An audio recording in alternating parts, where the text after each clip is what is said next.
Camel, good to see you, brother. How you doing? How you been? Kerry, good to see you as well. What's up, Miles? What's up, CMF? How you doing, Kerry? Good to see you as well, brother. What's up, bro? Billo, good to see you as well. How you doing? Joe, good to see you as well. How you doing? Evening. How you doing? Good evening. Good evening, Miles on Ethereum and CMF. Let's go tour. How you doing?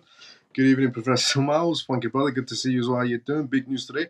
Yes, it was. It was definitely big news regarding what happened with Ethereum. Ethereum ETFs accepted.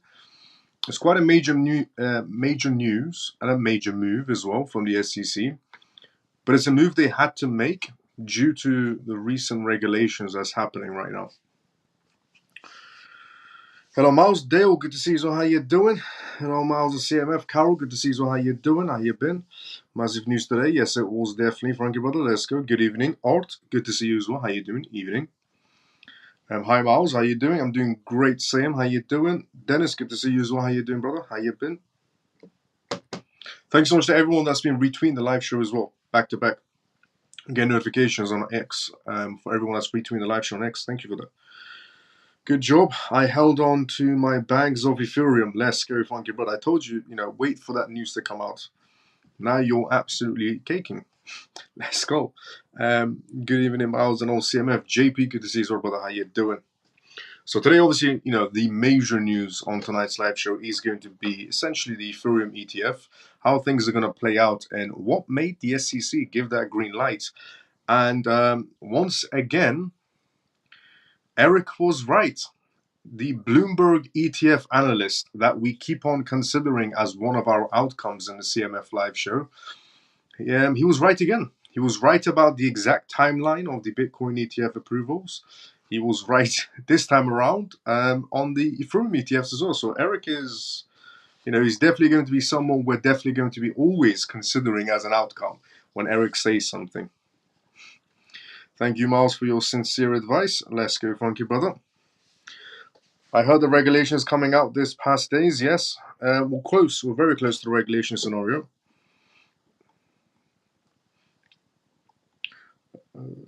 Thank you. Yeah, no problem. Anytime. Hey, Miles. Good evening, bro. Hope you're well. Cash, good to see you as well. How you doing? I'm doing great. How you doing? George, good to see you as well. How you doing? Hi, Miles and CMF. Let's go, George. How you doing? Hi, Miles. There's a scammer on Telegram pretending to be you messaging members of the group. Can you just remind people? There's a scammer on Telegram pretending to be you messaging members.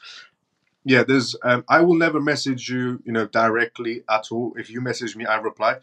Shelly just alerted me that there is a scammer on Telegram pretending to be me. Please be careful. I don't message anyone directly at all. So that's not me. If somebody is messaging you, please be careful. That's a scammer, not me. Good. Thank you, Shelly, for letting me know about that. Good day, Miles, and good to see you as well, Shelly. Good day, Miles. Mike, good to see you as well. How you doing? Hi, CMF. Let's go, Shelly. So, one of the most major news tonight on tonight's live show is going to be regarding the Ethereum situation on the approval, regarding what's going to be happening next, and also regarding essentially why this yes came through. And well done to Eric for being correct again. The Bloomberg ETF analyst. The scammer in the group we are all in. No, not the group that we're in. It's just a scammer on Telegram in general. Not the CMF group, but the scammer in general. Is what I'm assuming. Miles, we only have one more news to go now regarding XRP. Yes. Obviously, the next news everybody wants to hear inside the crypto space. I mean, one of the biggest news we all wanted inside the crypto space was the Bitcoin ETF, which we got.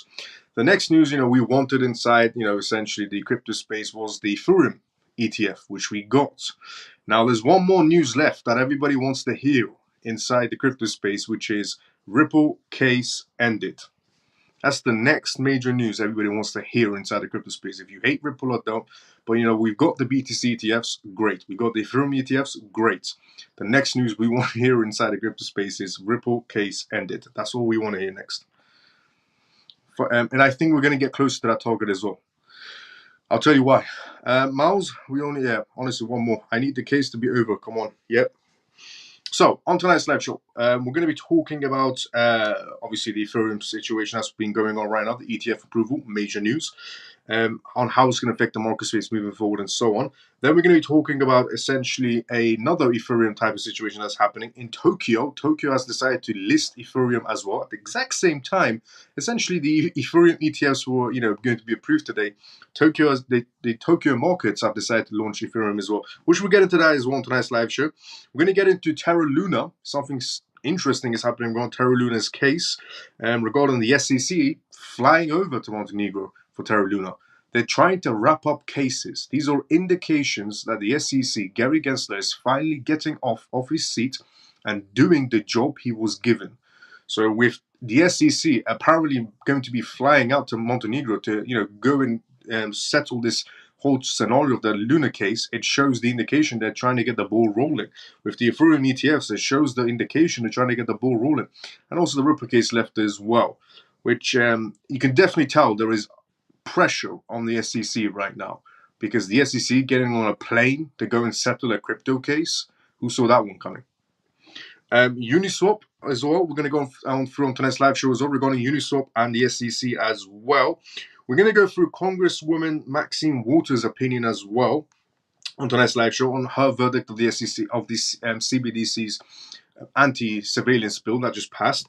We're going to go through Senator Luminous' opinion as well regarding moving forward inside the crypto space and a lot of things to come inside the crypto space.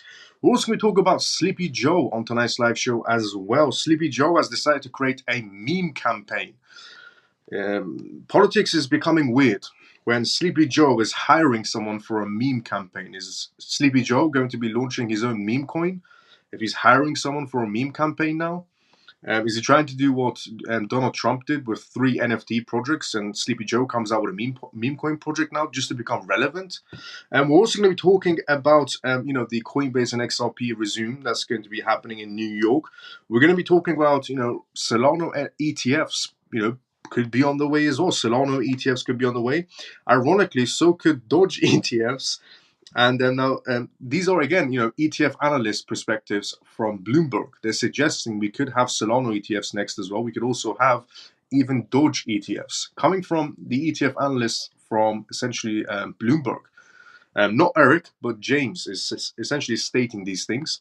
We're also going to be talking about on tonight's live show regarding, as I said, the Tokyo markets as well, regarding Grayscale also expanding their fund, their crypto portfolio fund.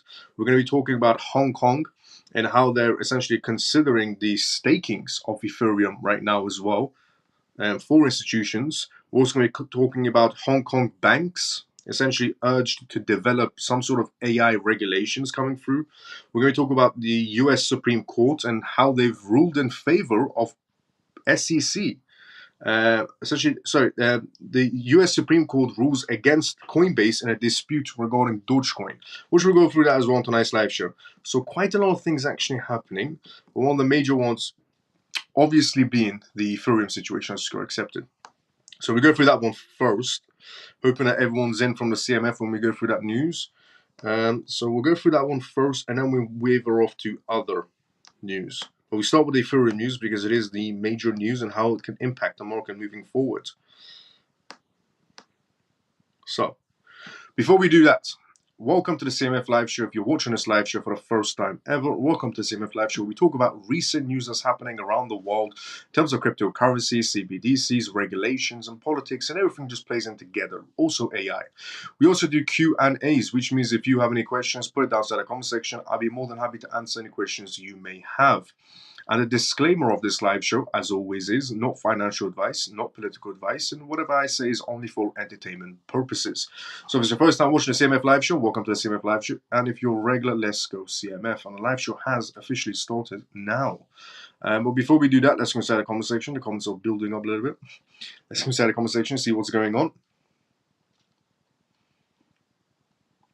Gram Glam, good to see you. How you doing? The best crypto info is from Crypto Miles. Gram Glam, thank you so much for the kind words. Thank you, honestly. Mike, good to see you. How you doing? How you been? Miles, we only have one more news to go now regarding XRPs. Yes, we do, definitely. Coin, good to see you. How you doing? Do you believe in a settlement or the judge? Do I believe that a Ripple case settlement is on the way or is going to be a verdict from the judge? It could go either way. Either way is good news. What I do believe is it's going to be this year. This case, I've said this for a very long time, this case will come to an end this year. It's perfectly set up for it to come to an end this year.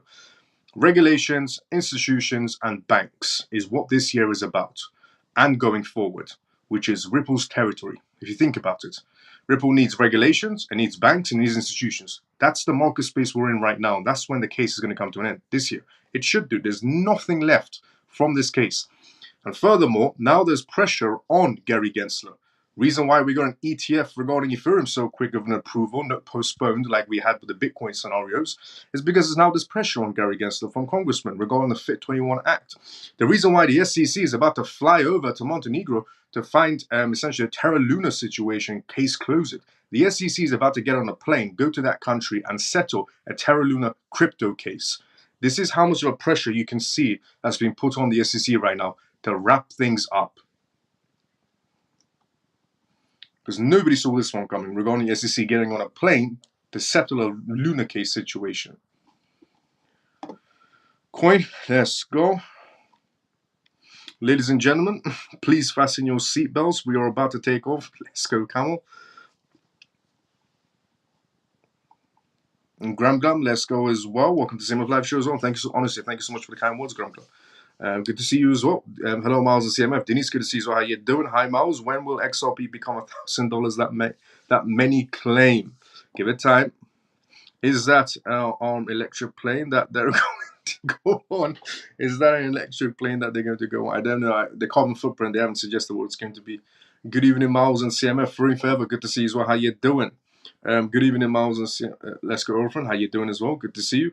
SEC said so. SEC said Sol ID security, so I don't believe in the Sol ETF. It's a scenario they're coming up in essentially in Bloomberg right now. T minus and 10 seconds. Buckle up, everyone. We're about to experience Europia. Let's go. Even Miles of CMF. Pierce, good to see you as well. How you doing? Even Miles of CMF. Jason, good to see you as well. How you doing? Even Miles of CMF. Manny, good to see you as well. How you doing? Hi CMF. Stormy, good to see you as well. How you doing?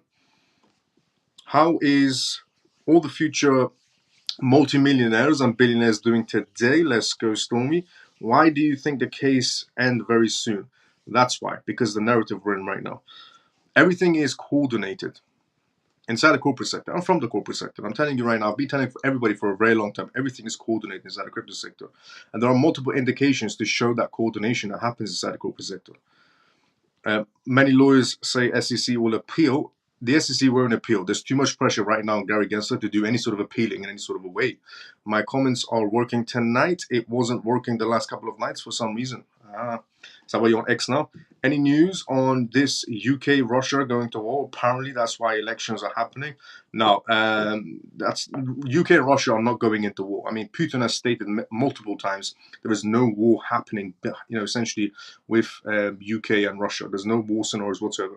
The UK will create fake media to suggest there's going to be a war on, but there's no war whatsoever. Do not worry about it. Hi, Miles. I'm late on today. Adi, actually, your perfect timing. Don't worry. The SEC approved Ethereum ETFs. Does that mean that the SEC can never say that ETH is a security? Technically, they considered Ethereum as a security in the ETFs, to be fairly honest. Hi, Miles. Bye-bye, Gary. Let's go, Peter. How you doing? China versus Taiwan? Maybe. China versus Taiwan? Maybe. But UK versus Russia? Never going to happen.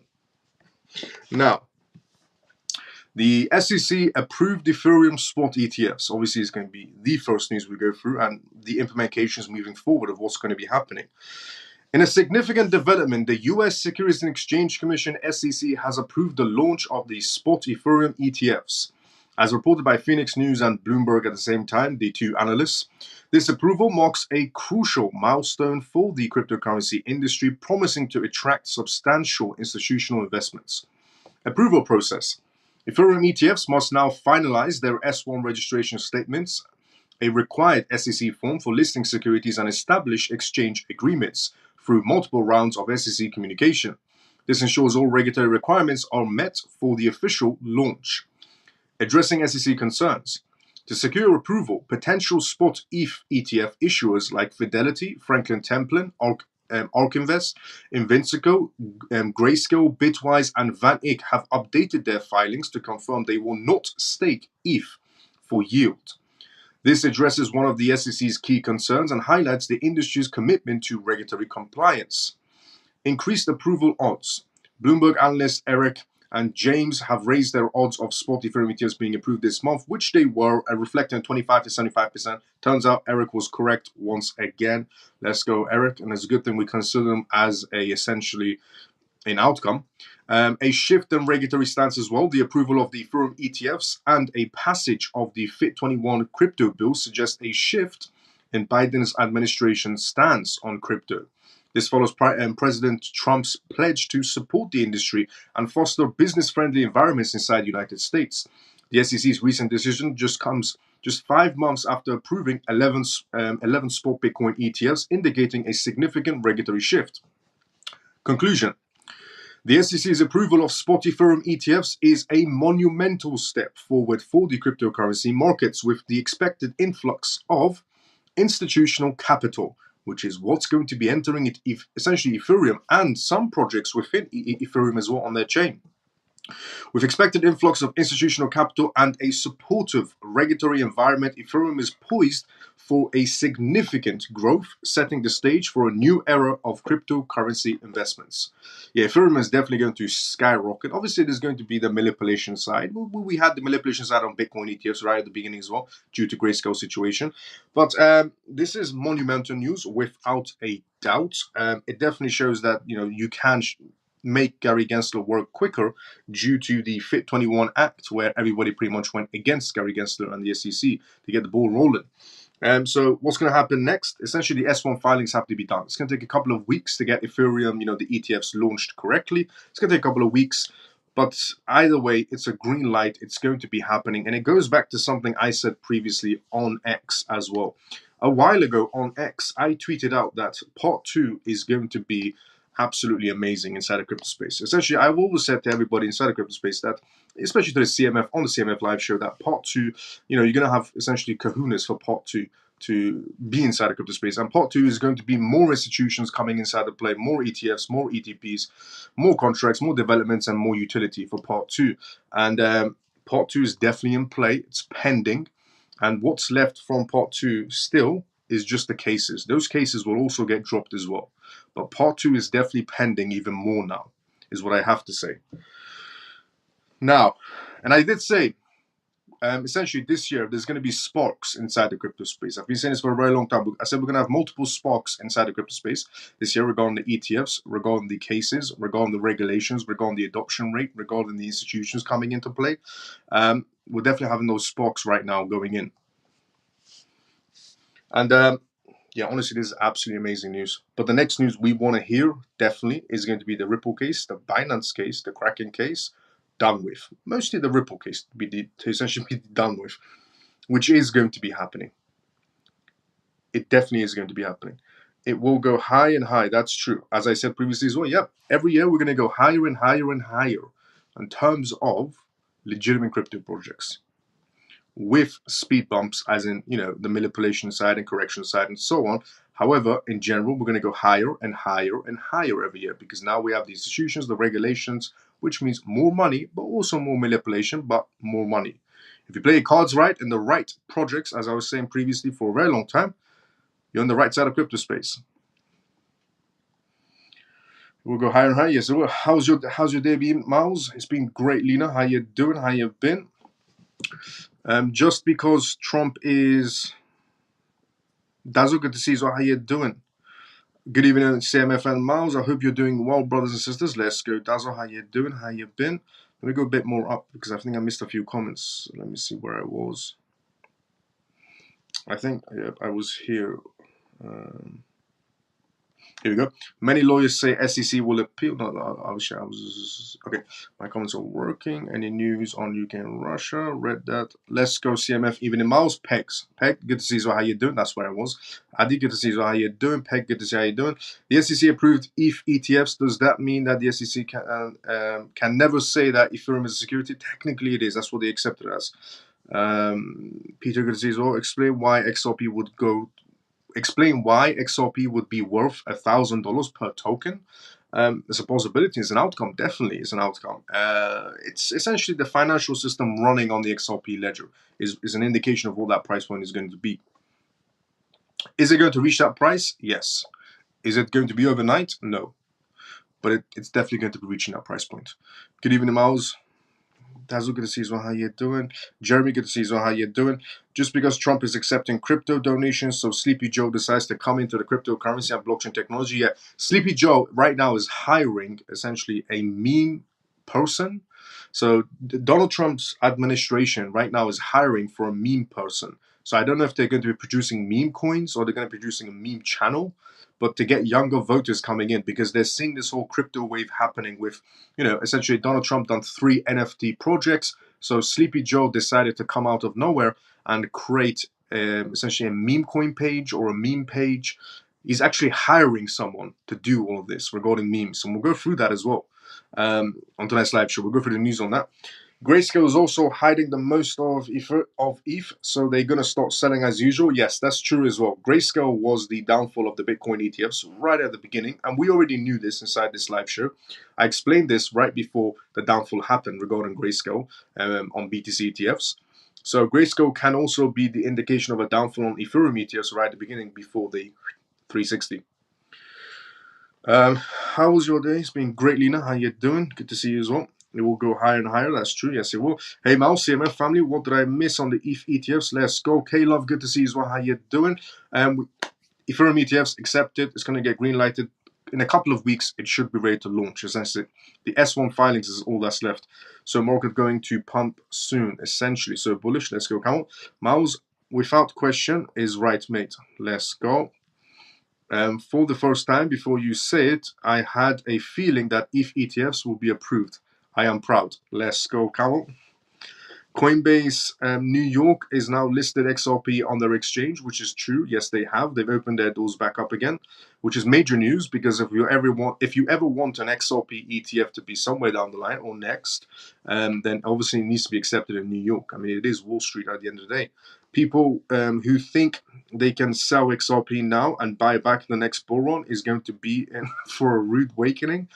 I agree with Stormy. A lot of people tell you you can sell your XRP or sell your XLM or sell your XDC, and I come back to it, they'll be the same price. A lot of people don't realize is, we're not in the same ball game. We're in a ball game of institutions, regulations, and banks. Completely different ball game. So if you do that, it's on you. That's a very bad mistake to do. I agree with Stormy.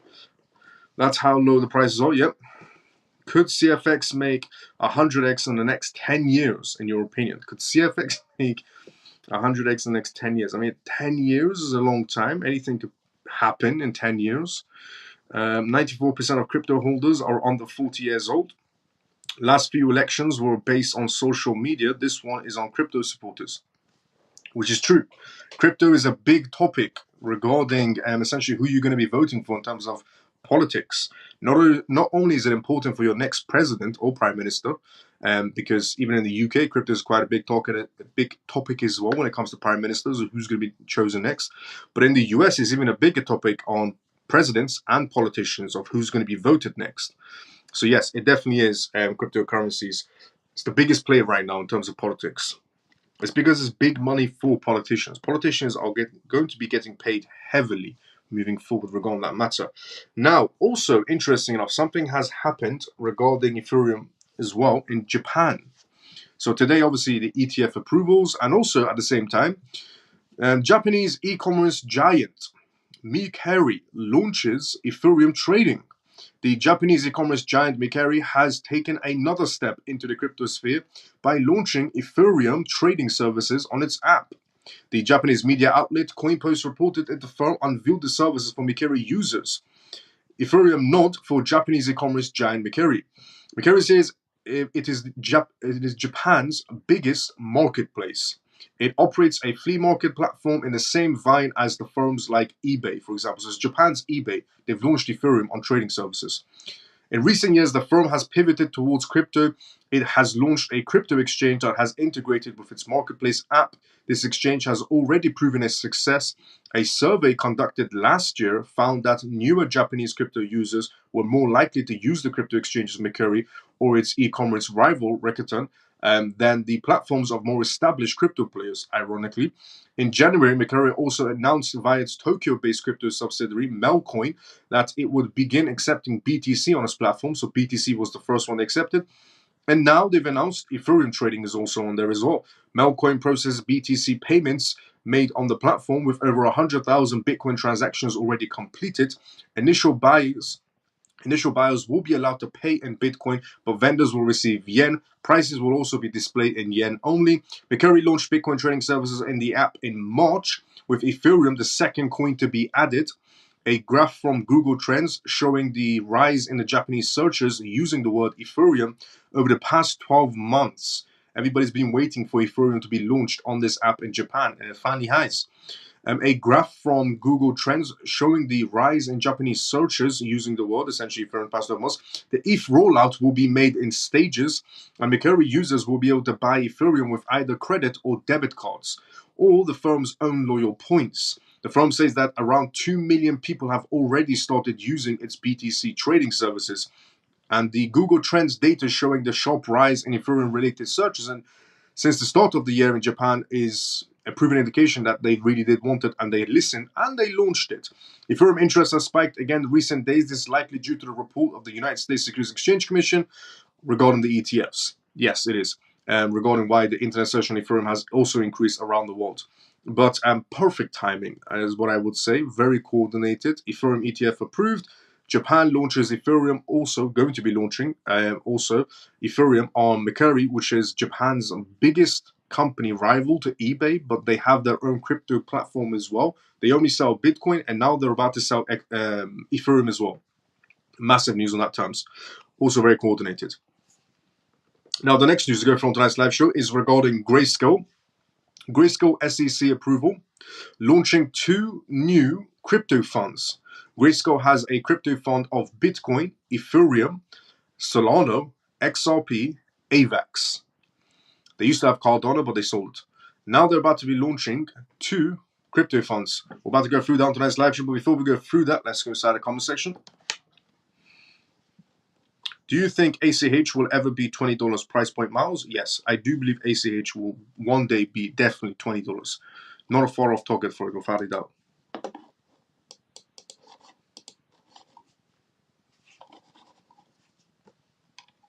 Definitely not a far target for ACH to be $20. It's not that far. That is 100 on the point. It's not like any other project on the blockchain. Facts. It will be choking how many institutions will adapt XRP once the case is over. It definitely will be. Wink, wink. Today's news is so bullish. Yes, it is. Grayscale is committed to expanding its portfolios of the single asset cryptocurrency trust and offering more opportunities for investors as it launched today, the latest trust launch. Grayscale, a lending cryptocurrency asset manager, continues to innovate and expand its portfolio. The latest addition to its offerings includes new statement trusts for Near Protocol, amazing projects. Near Protocol, absolutely amazing project, honestly, and Stacks, also a great project, catering to the growing interest and demand for the diverse cryptocurrency investment options. What is Grayscale's strategy? With the addition of Near Protocol and Stacks, Grayscale's portfolio of single asset trust continues to grow.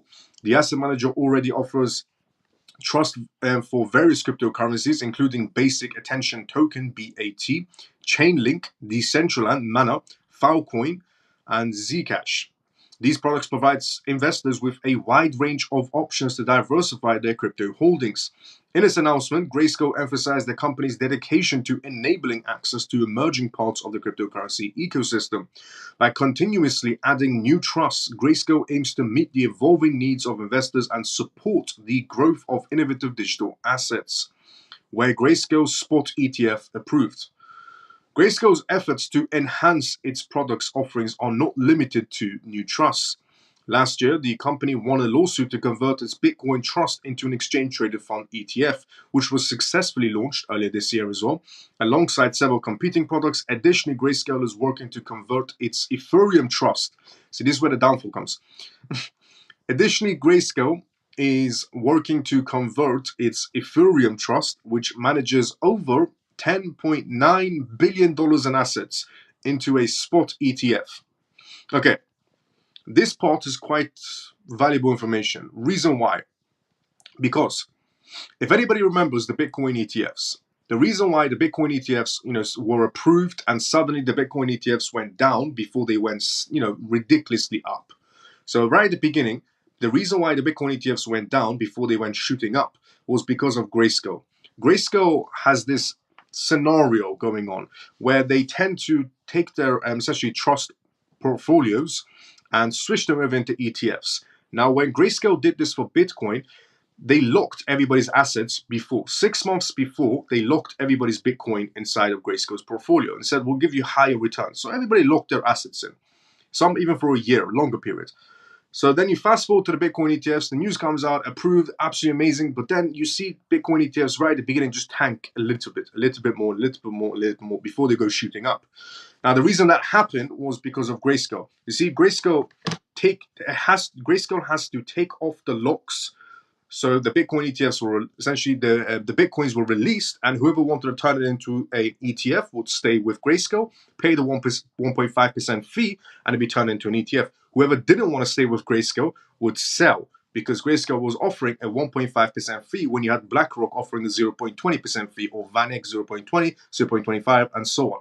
So Grayscale was essentially the one that did the downfall right at the beginning of the Bitcoin ETFs, regarding the Bitcoin ETFs going downwards, but then obviously shooting back up because of Bitcoin and everybody else's buying pressure. Now, why I mentioned this is because Grayscale is about to do the exact similar movements. Grayscale is working to convert its Ethereum trust into a spot ETF. So Grayscale is doing the exact same movements they did right at the beginning on the Bitcoin ETFs, where they take off if they have locked everybody's assets. We don't know up to now if they have locked up everybody's Ethereum the same way they did with Bitcoin, and then they took off the locks and everybody decided to sell and some decided to stay. So we have to find out if they've locked them or not. If they have, the same scenario will happen. It will just go and then shooting up. So, further expanding its market presence and offering investors more versatile investment vehicles, but no decision is yet final on these applications so far. Regarding ETF approvals, the SEC is set to review the applications from the major issuers like VanEck, ARK Invest, BlackRock, Fidelity, and Grayscale, and final decisions on these applications are imminent with the deadlines which already happened. Now, approval of these ETFs could catalyze essentially a major shift in crypto market, potentially ending a period of downwards. However, Grayscale's launch of these new trusts continues to support investors' interest and a broader adoption of the cryptocurrencies. So, if we do go on a downward spiral for a very short period of time on Ethereum, is because of Grayscale. The same thing Grayscale did to Bitcoin ETFs, where they took the locks off and everybody decided to sell out of Grayscale because they didn't want to pay the 1.5% fee. The same thing Grayscale is about to do with Ethereum, where they're going to be turning their trust into an ETF, which means locks come off and hopefully Grayscale isn't charging a 1.5% fee again. They've learned their lesson to charge 0.20% like BlackRock and everybody else. If they haven't, then that's going to be happening. Just a heads up. Before we go shooting up, we could go a little bit down before shooting up, just like the Bitcoin ETFs. Or Grayscale's learned their lesson. They're going to be offering a 0.20% fee, and then it's just shooting up. So consider both outcomes right now in this position. Because Grayscale holds about $10.9 billion. So if they play the same tricks they did with the Bitcoin ETFs, same thing could happen. If they don't, then it's just shooting up. But now you know if it goes downwards for a little bit. And today's news is yes, it is. Did you see the algo ad? I did. Yes, I did. Why would it take XRP a long time to reach 1,000? If the price is agreed. Well, the rumor is the price is agreed. Does that mean NEAR is a good project to research? Yes, NEAR is definitely a great project to research. NEAR protocol, amazing project. I've always said if NEAR is going to do anything, it's the Asian markets that's going to boost NEAR. Definitely. Who do you think will win the next UK general election? Who do I think is going to win it? Whoever's chosen to win it. Your votes don't really count. So whoever's chosen to win it.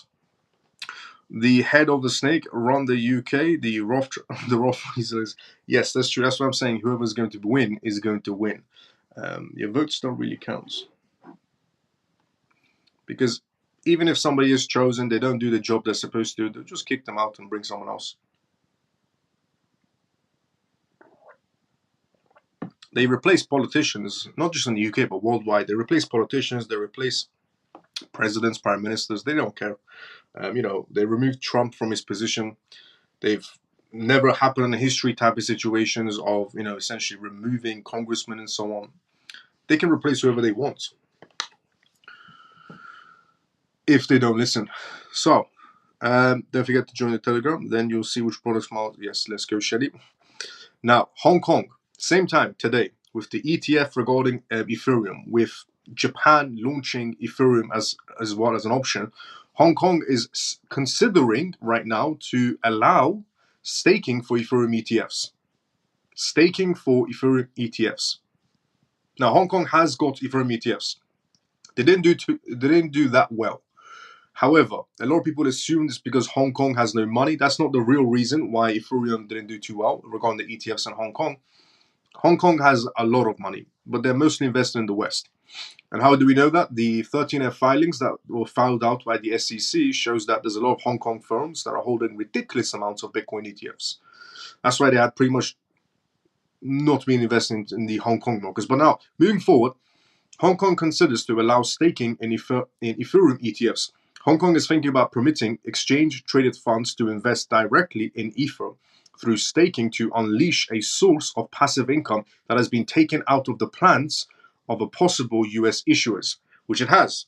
Which means this is great news regarding that matter, because if the US, the SEC, doesn't want to let institutions stake their Ethereum because then they see it as some sort of major security scenarios, Hong Kong is thinking about, well, if the US isn't going to introduce Ethereum staking regarding ETFs, then we could, which means they could get the ball rolling on their own ETFs on Ethereum.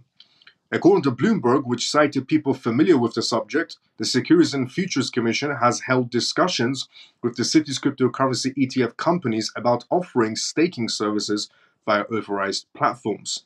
The spot Bitcoin and Ether exchange traded funds ETFs in Asia were launched on the Hong Kong Stock Exchange on April 30th. They ran by Harvest Global and Bursa Hashkey and China Asset Management, China AMC. However, the ETFs have seen not that level of interest so far. If allowed, staking yields may increase that demand, which I think it will, because if Hong Kong does staking, Ethereum ETF staking, then it's going to change the game. And I could potentially see a lot of institutions even thinking about staking their ETFs in Hong Kong.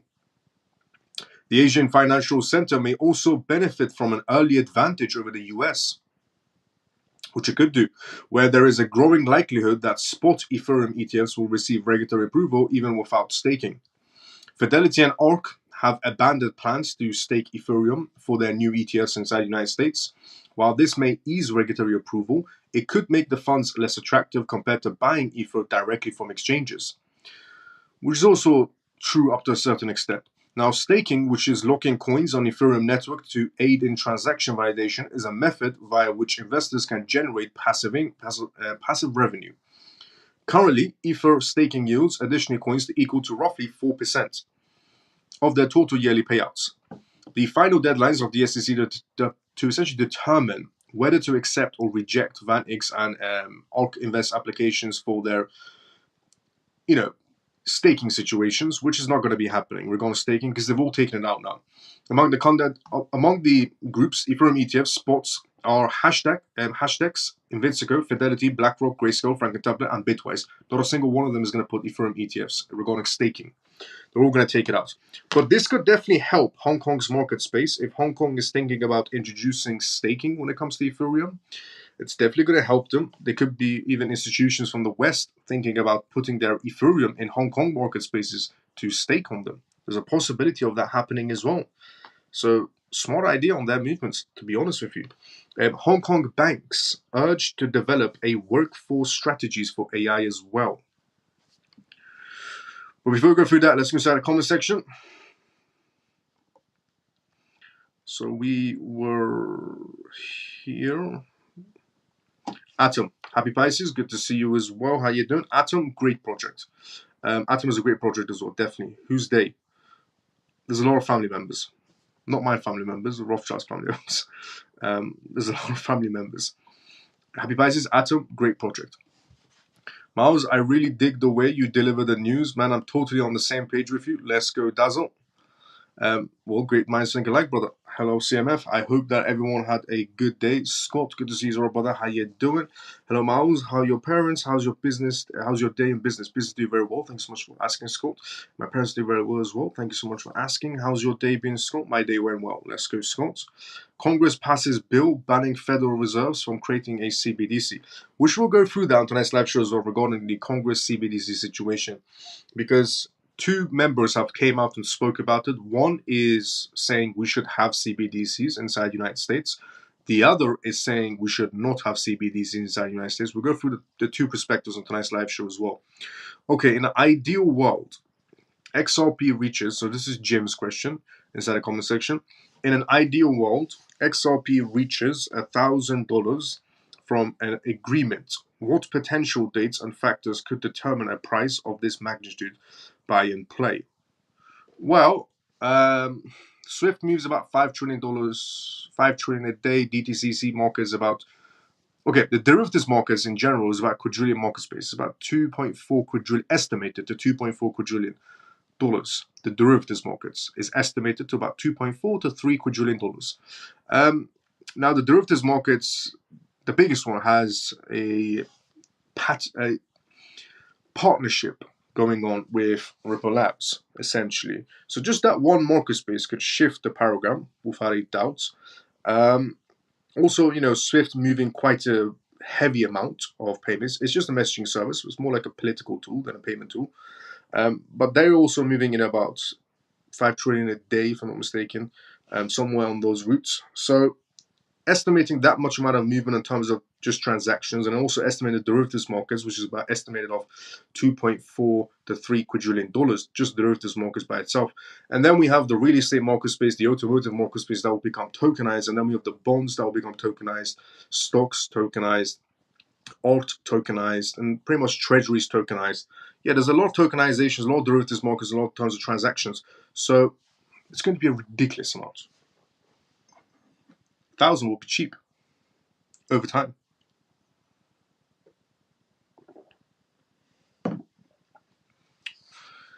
Can you explain what the derivatives market is? It's going to be a very long live show if I do that. But inside the Telegram group, Camel, I'll put a long description and a brief description on the matter. So you read the long one, you get an understanding, and the brief one you can explain to other people as well. But I'll put it inside the Telegram group. I think actually if you go to the Telegram group on the pinned messages, it should be there. I've put it there once, I think, if I'm not mistaken. Now, Hong Kong. Hong Kong banks urged to develop workforce strategies for AI era. The Hong Kong Monetary Authority is evaluating the effects of artificial intelligence (AI) on banking jobs. The central bank has urged financial institutions essentially to develop workforce strategies as AI begins to impact the industry in Hong Kong, but also worldwide. Arthur Yen, the Hong Kong Deputy Chief Executive, highlighted that some banks have already reskilled 2% of their staff for new roles. Employees previously in the frontline position have transitioned to areas like wealth management, risk management, and compliance. This approach is seen as a proactive measure to cope with technological advancements. In other words, people are getting essentially replaced by AI in banking systems. A study on AI's impact and future plans.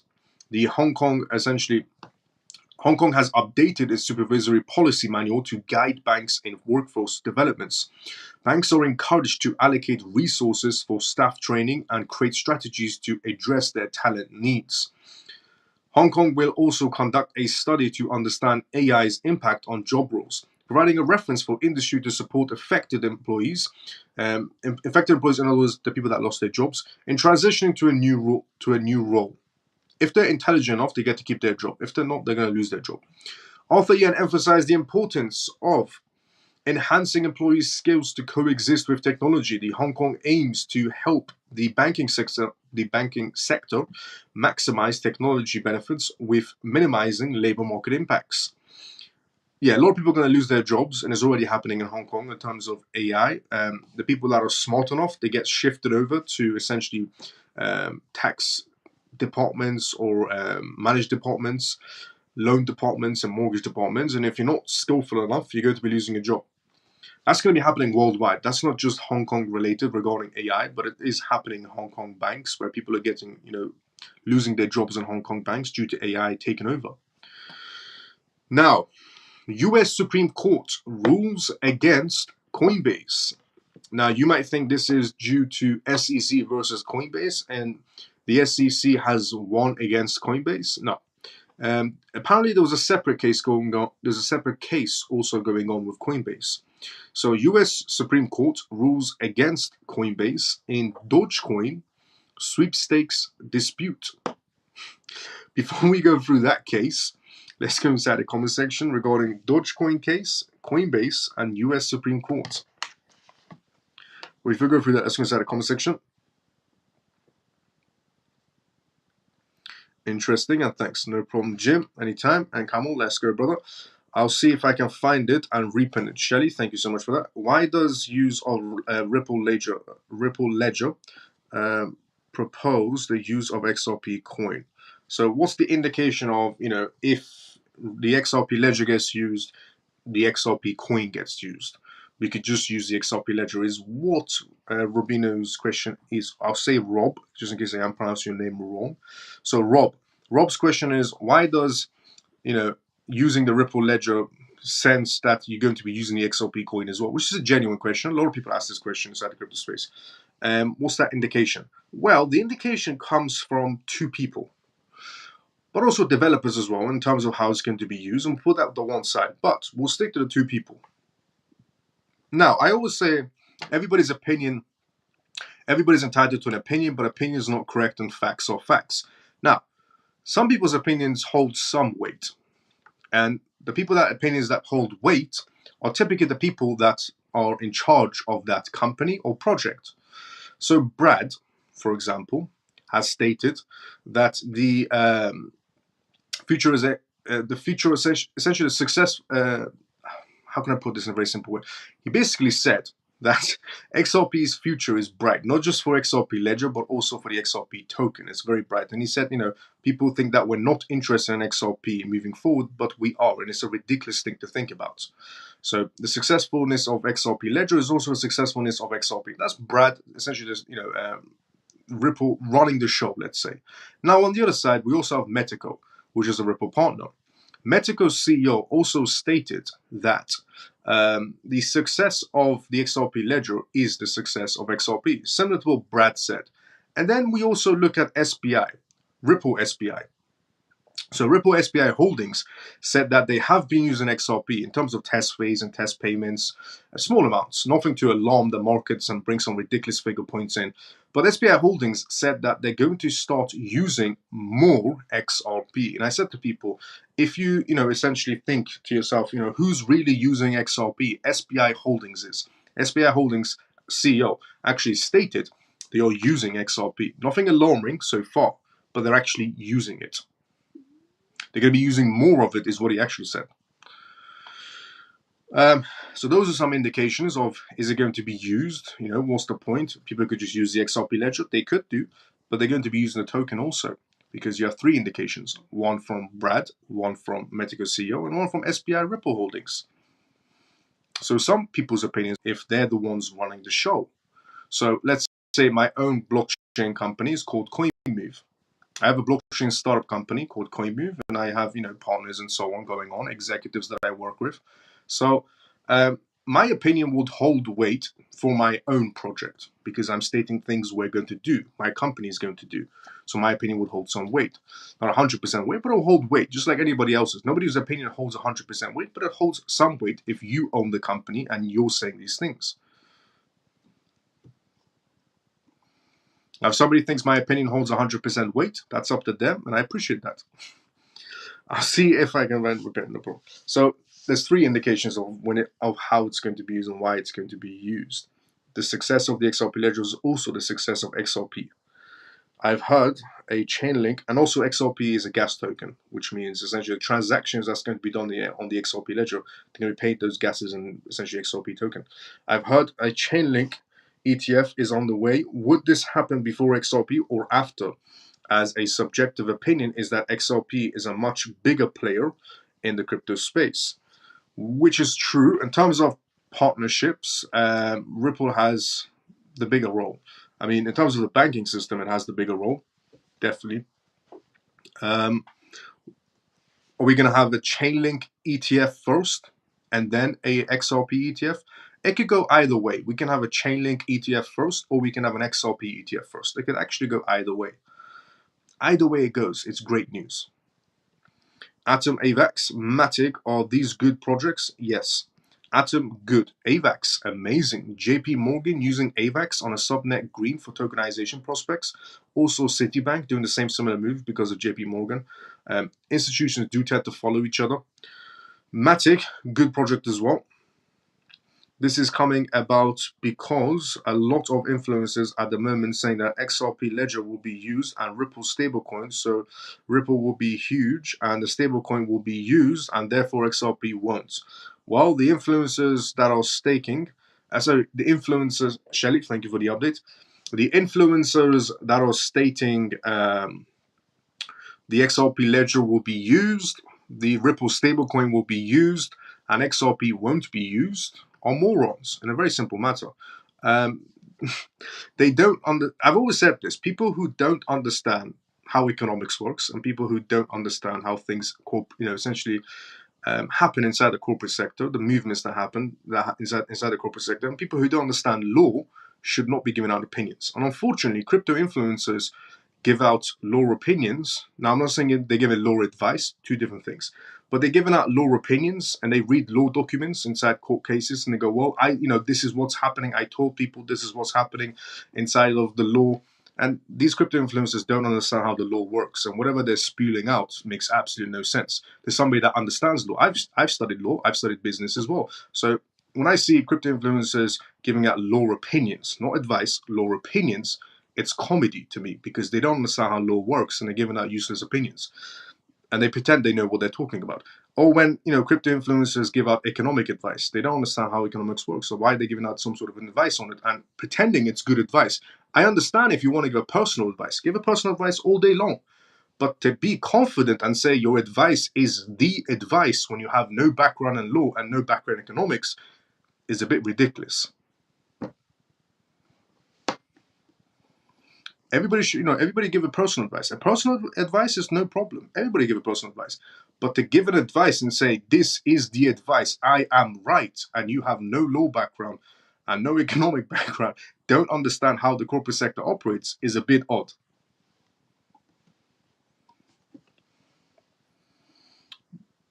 So, Shally, thank you for the update. But yeah, those people are morons. Not everyone inside the crypto space. There's some genuinely good people inside the crypto space. Genuinely good people inside the crypto space, but there's also quite a lot of morons. And some people have an opinion that Bitcoin is going to zero in 6 months. Yes, it's true. Some people also have an opinion that Bitcoin is going to go to zero in 6 months. Now, obviously, I'm not going to mention anybody's name. I never mention anybody's name. But yes, I was recently in conversation with someone on X Spaces, and that's all I say about it. But I was in a conversation with someone on X Spaces that suggested that Bitcoin is going to go to zero in 6 months. I felt like I was back in 2012 when everybody said Bitcoin is going to go to zero and disappear. I felt like I was back in 2013, 14, 15, 16, 17, 18, 19, 20, 21, 22. Every year you hear the topic of Bitcoin is going to go to zero, and it never does. It actually does record-breaking figures, to be honest with everyone.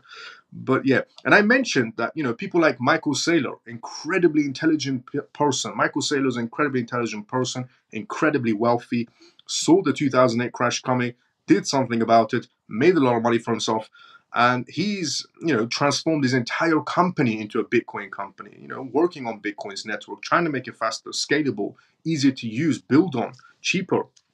And I said, people like Michael Saylor, who are intelligent, who are investing everything they have into Bitcoin, selling their company shares to buy more Bitcoin, to focus completely on Bitcoin. I said, do you not assume people like Michael Saylor could see that Bitcoin is about to come to an end in 6 months?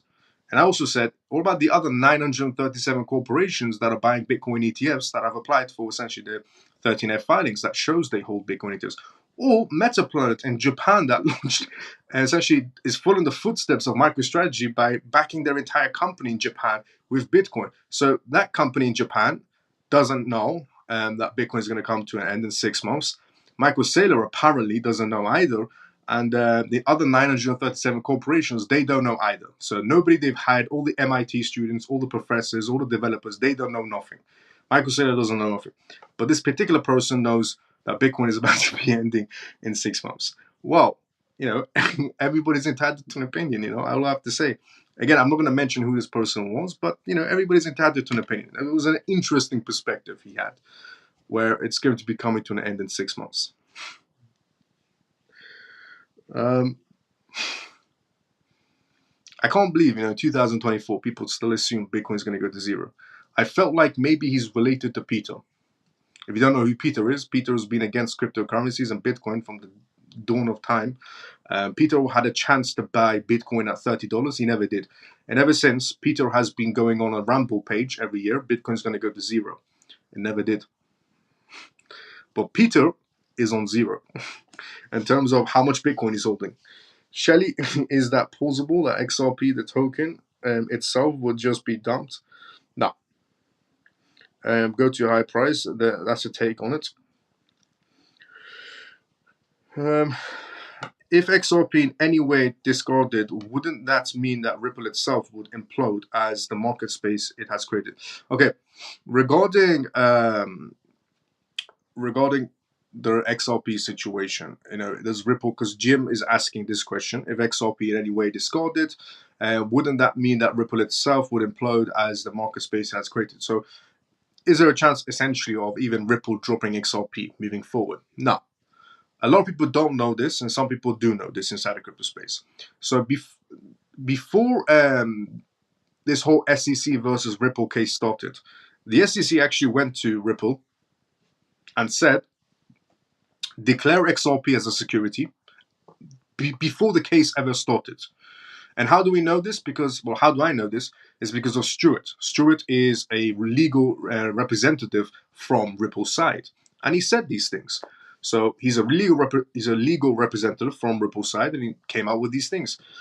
And he said that the SEC approached Ripple before the case ever started and said to Ripple, pay a small fine, declare XRP as a security, and we won't come after you. You pay a small fine right at the beginning, and everything goes away.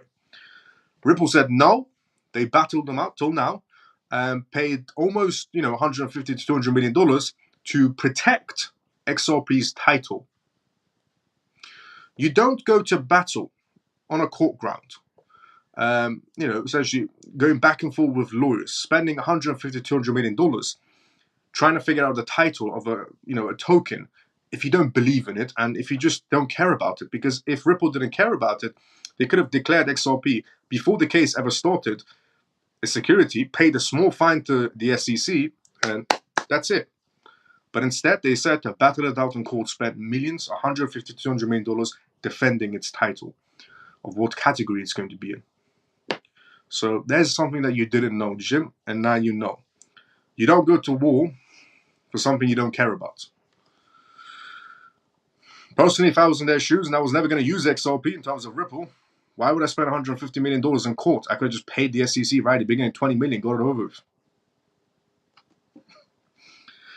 They changed their contracts to use XRP. And also, right at the early days, Ripple did change. So Ripple did get sued for a small fee at the beginning as well, for a different scenario, but for the XRP scenario. And XRP2 was created. So XRP2 was created around 2012, where it was a subsidiary. There's no such thing as XRP2. It's just a title. It's a subsidiary where they now push the XRP through, but now it's through Singapore. So they changed their contracts to use XRP as well. Yeah, I'd love you to debate some of these people, Miles. It will be so interesting. Let's go, Shelly. Well, the issue is, regarding what Shelly said. So Shelly said, I'd love you to debate some of these people, Miles. It will be so interesting. Me debating people, I don't mind it at all, and I've debated some people before as well. But the thing is, the person you're debating has to be a type of person that has an open mind. I have an open mind, and if I'm proven wrong in some sort of a way, then I would accept it and I'll ask them for more information. But the issue is, the majority of the people you try to debate inside the crypto space, it's like talking to a brick wall. Everything you say just bounces off. And if I just get the presence that everything I say is just bouncing off like a brick wall, when I'm talking to this person, debating him, then there's no point of debating him. It's just a waste of time for me, and nothing's getting through to him. Like the person, regarding there was a person I was arguing regarding 6 months of Bitcoin dying. There's no point debating people like that. If you're so fixated on something, and if I try to debate you and try to keep on saying, no, this can happen, that can happen, it's like talking to a brick wall. Everything I say just bounces off. So there's no point.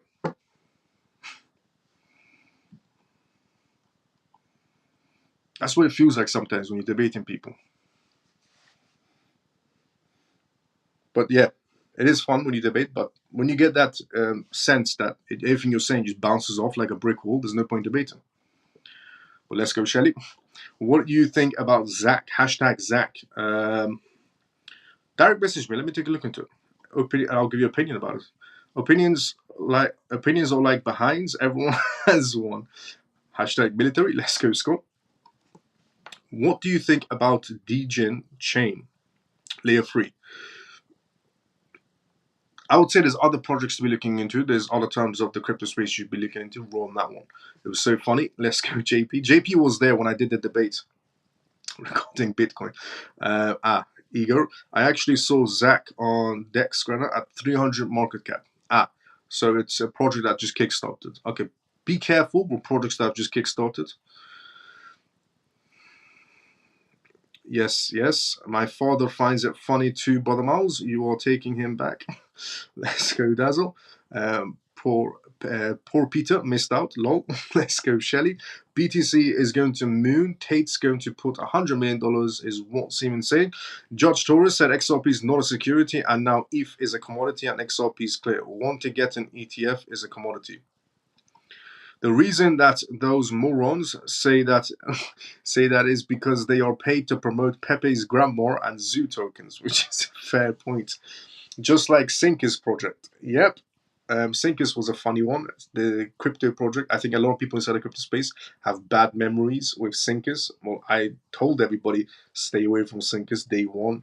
And even ChainSwap. I told everybody to stay away from ChainSwap. There's a project called Chainlink. Amazing. There's a project called ChainSwap. It's like a replica of nothing. ChainSwap is going nowhere. Chainlink is going everywhere. It's a good project. Just like what they did with ETH, except ETH given. Yep. These idiots sell ebooks and Discords. That's true as well. Thanks for the news, Miles. Peg, no problem. We still got a lot of news to go through as well. Can't debate with idiots who vet angry when proven wrong. That's true as well. It's like talking to a brick wall. Facts. Dazzle, let's go. True, they're not seeing the grey areas. It's either black or white for them, which is facts. Yes, honestly.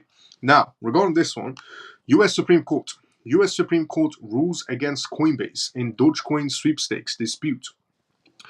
The Supreme Court of the United States is ruling against crypto exchange Coinbase in the Dogecoin sweepstake dispute. So apparently there's a case going on right now with Coinbase and Dogecoin situation. According to a new legal documents obtained by Cornell Law, the Supreme Court unanimously ruled that the conflict between Coinbase's sweepstake contract and user agreement must be determined through a court system. As stated by Justice Brown Jackson, arbitration is matter of contract and consent, and we have long held that disputes are subject to arbitration if and only if the parties actually agreed to arbitrate essentially those disputes. Here then, before either the delegation provision or the form selection clause can be enforced, a court needs to decide what the parties have agreed to. The controversy stems from Coinbase 2021 Dogecoin sweepstake, which appears to have conflicting rules when compared to the crypto exchange's user agreement. So this is where it all started from. According to the court document, Coinbase user agreement, which users need to agree to before creating an account, that matters of the dispute is where it started, to be settled through arbitration. However, the rules for the Dogecoin sweepstakes say that all disputes must be solved through California court system.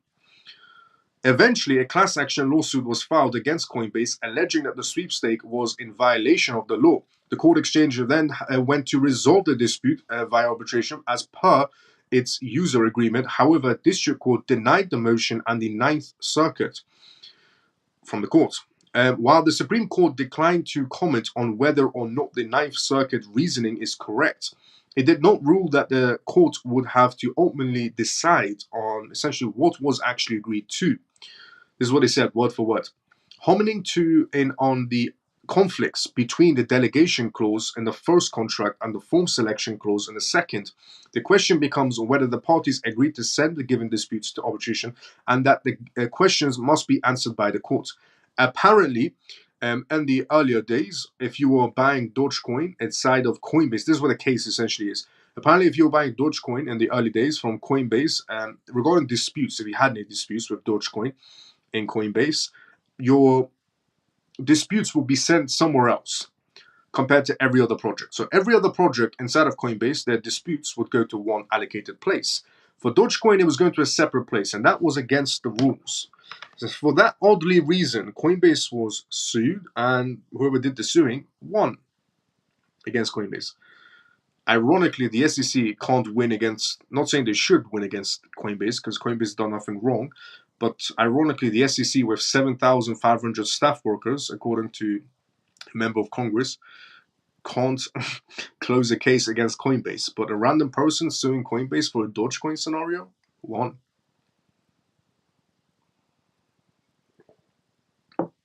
If that was the SEC, it would take them minimum 4 years, maybe, for the Dogecoin case versus Coinbase. Now, this is where it also gets interesting as well. Terra founder. So everybody knows about the Luna Sea situation, but why is this interesting now? Because the SEC is about to go to Montenegro and essentially go to the Terra Luna Do Kwon case. You see, the FIT21 Act that recently happened and proved with congressmen and congresswomen pretty much going against the SEC and Gary Gensler, and essentially saying that Gary Gensler and the entire SEC is incompetent, is what they're essentially saying with the FIT21 Act. The FIT21 Act, if Gary Gensler did his job properly, came out with regulations, the crypto space moves forward inside the United States, there'll be no such thing as the FIT21 Act. But because Gary Gensler and the SEC are incompetent, we have a FIT21 Act now. So because due to this scenario, the SEC is definitely moving things quicker with the ETF approvals is a yes. With the SEC going to Montenegro, they're traveling to Montenegro to essentially close this case right now with Do Kwon. So Terra founder Do Kwon's fate may be sealed as the SEC travels to Montenegro. Who saw that one coming? The Montenegro Minister of Justice and Director General of Capital International and the EU Fund Project recently met with the representatives of the US Securities and Exchange Commission, SEC. The SEC delegation included Director of Investigations, Head of Crypto Asset and Cyber Unit, David, and the Deputy Director, George, Office of International Affairs Deputy Director, Matthew, and Senior Special Counsel, OIA. A lot of people went for Do Kwon. It's not looking good for him right now. Went to have a discussion of what they're going to do to Luna. The SEC, during the meeting, the minister was presented with a detailed principle on the work of the SEC, with particular emphasis on the principles of monitoring and protecting investors participating in the stock market transactions and cryptocurrency trading. It was explained how the legal system works regarding these activities, what legal remedies are available for investors, and what actions are taken in different situations. One of the topics of the meeting was the SEC investigation into Terra Luna regarding the founder, Do Kwon. The minister was informed about the results of this investigation and the progress of the legal process against Do Kwon inside the United States. The minister emphasized the importance of international corporations in the fields of investor protection and the fight against fraud in financial markets, and thanked the SEC representatives for the detailed presentation and useful information. So apparently the SEC did something, good for once in their lives by, flying over to the Montenegro, getting this case, the Do Kwon case, the Terra Luna situation, wrapping it up, case closing scenarios. Yes, somebody is definitely poking Gary Gensler with a stick and making him do things, as in get up and start doing your job, is what Gary Gensler is doing right now. Regarding the SEC flying out to Montenegro, wrap up the case. Regarding the SEC giving a green light to the ETF scenario, which are positive signs, which means that is Gary Gensler going to wrap up the Ripple case, wrap up the Coinbase case, wrap up the Binance case they've just left open? I think so. This FIT21 Act is definitely making Gary Gensler do things that he didn't like to do before, which is do his job, which now he has to. Uniswap. Uniswap responds to the SEC's Wells notice and argues tokens are not securities but file format for value. Uniswap is fighting against the US Securities and Exchange Commission as well. The largest decentralized exchange by trading volume received a Wells notice from the SEC last month, which indicates the regulator intends to take enforcement actions against the DEX soon. Now, the chief legal officer at Uniswap notes that the project submitted an official response to the SEC on a letter. So, this is what they said. He argues that the SEC relies on a false assumption that nearly all crypto assets are securities, which they're not. This is word for word what was written inside the email. But a token is merely a file format, like a PDF or JPEG. Tokens are represented by value and overwhelmingly represent commodities, BTC, Ethereum, stables, and memes, and access for useful networks. PDFs are not inherently stock certificates, and tokens are not entirely, essentially, securities. Even if securities were involved, the Uniswap protocol and web app and wallet don't fall under the definitions of security exchanges or brokers. Under the law, the Uniswap protocol would be especially essentially designed for securities, and it is not. It is a general purpose, mainly used for commodities. He also went on and said essentially that the securities exchange to be operated by the groups. The chief legal officer notes that Uniswap is autonomous software and isn't operated or controlled by anybody. Our case is so strong that the SEC is trying to change the law to fight us. Those are some bold words, very bold words, that the lawyers essentially from Uniswap were stating. That this is what they said to the SEC. Our case is so strong that the SEC is trying to change the law to fight us. The SEC has pending rulemaking proposing to rewrite its own definition of an exchange and to redefine group and several other words beyond what they actually mean. Changing what words mean in order to sue us under a new made-up law just isn't going to work out in court. Yeah, the SEC has to let go. Gary Gensler, it's time to, just call it a day. It's going to be a losing battle for you. They're going to lose in the Ripple case. You already lost a lot inside the Ripple case. Binance case, you couldn't close it. The CFTC had to step in. And this one doesn't seem like it's going to be a walk in the park type of situation for Gary Gensler, because Uniswap is very ready. And they're throwing some bold comments around. The SEC has also accused Coinbase, Binance, and Kraken of violating security laws, launching lawsuits against all these three exchanges as well last year. But very bold words, as in the SEC is changing the law, rewriting the law, making up their own law, is what they're stating. Which they're not lying, to be fairly honest. They are not lying in any sort of a way. The SEC is doing all those things. They have been doing those things. That's why now we have that FIT21 Act, because of Gary Gensler's misbehavior situation. Now, here's a very odd situation, which is President Joe Biden's campaign team, so Sleepy Joe's campaign team on the hunt for a meme manager. We're coming up to the presidential elections where presidents are coming together to talk about how they're going to make your life easier, how they're going to lower taxes, make gas cheaper, electric cheaper, lower inflation, make your rent and mortgages cheaper, provide more jobs. No, they're not caring about any of those things. There are actually more important things on the matter, which is hiring a meme campaign manager to get younger voters.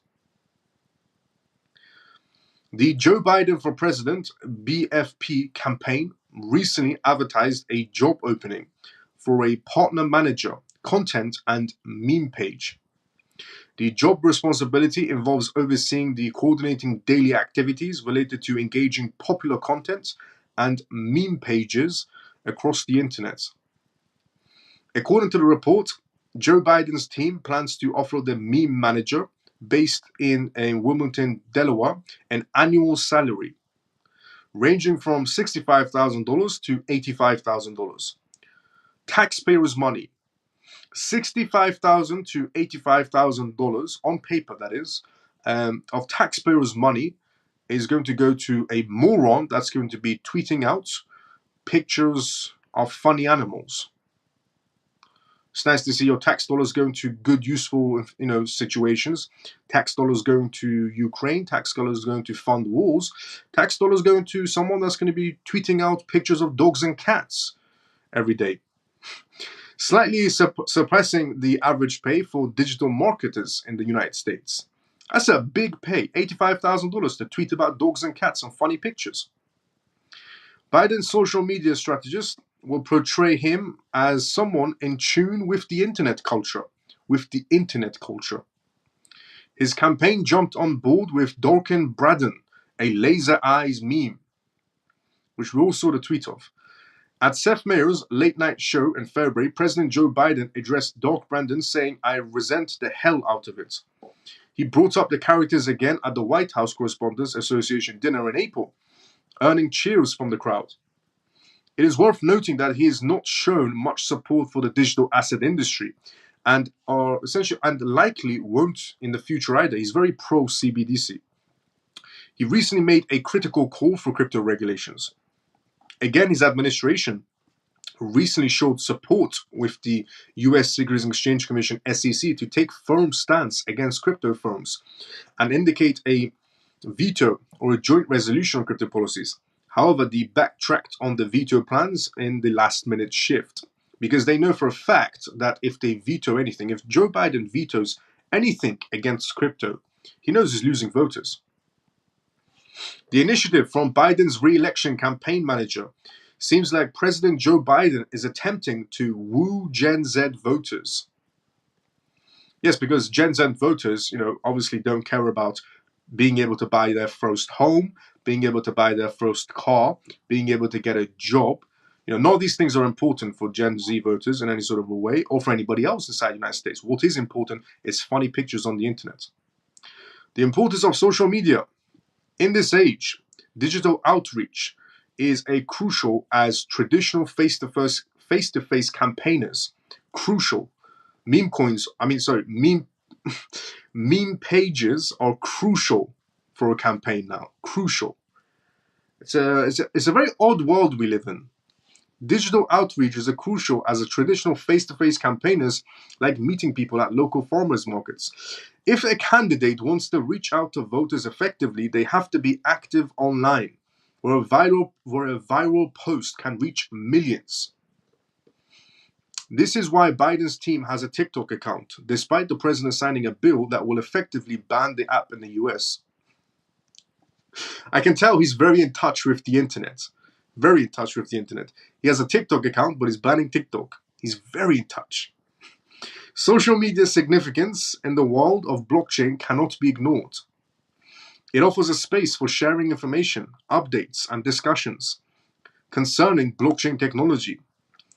The post-President Joe Biden's campaign team on the hunt for meme manager appeared first on the latest news and insights on blockchain, cryptocurrency, and investing. So there it is. Sleepy Joe, he doesn't care about your high prices of mortgage, rent, gas, food, electricity. None of that matters. What does matter are funny pictures on the internet. Because all that matters is you vote for him. It's going to be... there's this desperation, because this is a whole new level of desperation, a very low level of desperation to get votes. But another desperation was Kennedy. Yesterday I revealed on tonight's live show. Kennedy yesterday, he invested $24,000 into GME stock. So President candidate Kennedy invested $24,000, genuinely $24,000 into GME stock to be relevant with the younger crowd. As you know, he understands the GME struggles and the AMC struggles and so on. He's one of the people. That's also a new low. But this was a whole new level of low. Using $85,000 of taxpayers' money to hire someone to pump out funny pictures. That's all they care about. They just care about votes. They don't care about you being able to buy a home, you being able to go on vacation, you being able to buy food, electricity, water, gas. None of that matters. What only matters is votes and funny pictures. And who knows, he can also be launching his own meme coin. There is another way he can empty everybody's pockets. Who said he can only empty your pockets when it comes to everything else? You can add meme coins to that list.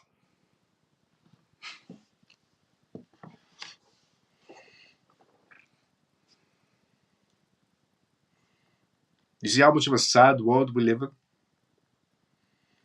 Where it's crucial for meme coin pages, but not crucial if you can afford to buy a house. If honestly they just realized, they come on the news, and if they just realized, if they actually came with a plan, fixing the costs, the inflation situation, that's what we care about. If you can get the inflation down, create jobs, lower prices, everybody will vote for you. You don't need to be starting up a meme coin page. But all that says about you is that you can't lower the inflation, that you can't lower the housing crisis, you can't fix the housing crisis situation, you can't fix the food crisis situation, you can't fix anything. Because if you could, those would be your bullet points. But instead, no, your bullet point are meme pages. That's an embarrassment.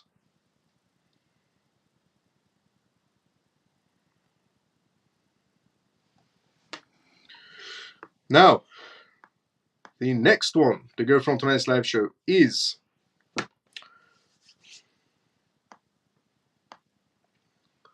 Senator Lumius aims to form a pro-crypto coalition in Congress. A pro-crypto team is about to be created in Congress. According to Senator Lumius, she's about to be doing a Senator Lumius. But before we go through all that, let's go inside the comment section.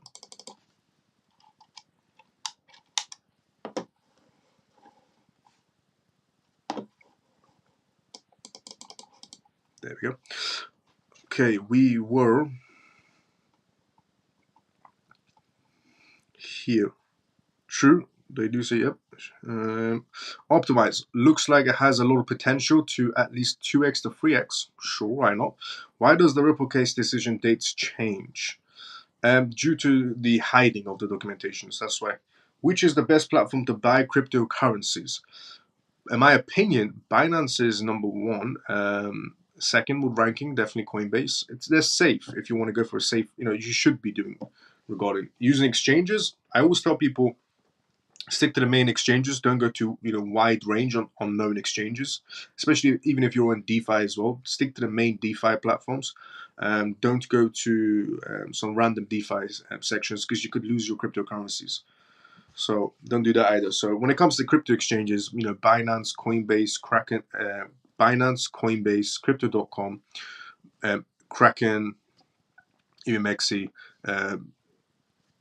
OKX exchange. Just stick to the main known brands and you will be safe. But obviously never keep any assets on exchanges. Always keep assets on cold storage wallets. Revolut is what James says. Revolut has actually launched their own crypto exchange, like full-on trading exchange is what Revolut has launched. It's called Revolut X. You think good to hold, Lunacy? I'm holding since the crash. Sure. I mean, it's a high-risk play, but it could pay out. You never know. Sad world? Yes, facts. We definitely do live in a sad world, doesn't? Facts. Miles, I bet you that if you were in the US, you would have voted for Sleepy Joe, as we all know how much you love Z tokens. This means two things, in my opinion. One, Biden is being told to do so that he can adapt to the retail market attentions. Two, we are about to get mass adoption from institutions because they're purposely shifting the retail attention. Yep. Am I right, Miles? Yes. On your second point, you're right. Definitely. Miles, what have you brought recently, Trump or Biden coins? What have I brought recently, Trump or Biden coins? Now, the reason obviously Funky Bud is asking this is because there's a lot of meme coins going on right now. Trump meme coins or Biden meme coins. And, they've made quite a lot of people good money. But have I brought any of them? No, not a single one of them. I only go for legitimate assets. The only times I would ever risk it inside the market space is on terms of futures trading, not on terms of meme coins. But which ones have you went for, Funky? Which ones have you went for, Funky brother? Long, that's good news. Am I right, Miles? Yes, you are. He's going for the grade 1.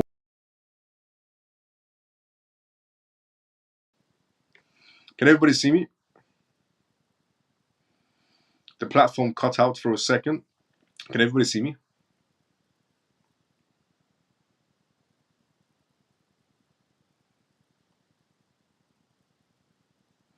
I was joking, Miles.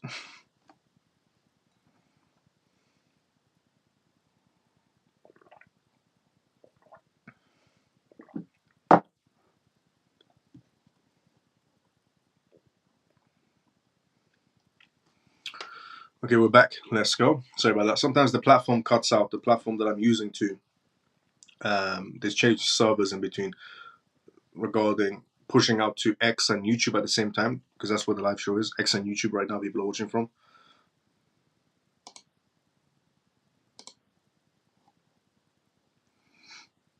Okay, I know. Oh, here we go. He's going for the great one generation. He definitely is. I don't know why Biden is fighting to stay. He's so old, he might not wake up the next day. Do you think Algo can break his all-time high? Algo is a good project, has potential, long-term potential, not short-term in any sort of a way. I was joking, Mouse. I would never buy meme coins. Yeah, no, never. Okay, so Senator Luminous. Senator Luminous aims to form a pro-crypto coalition in Congress.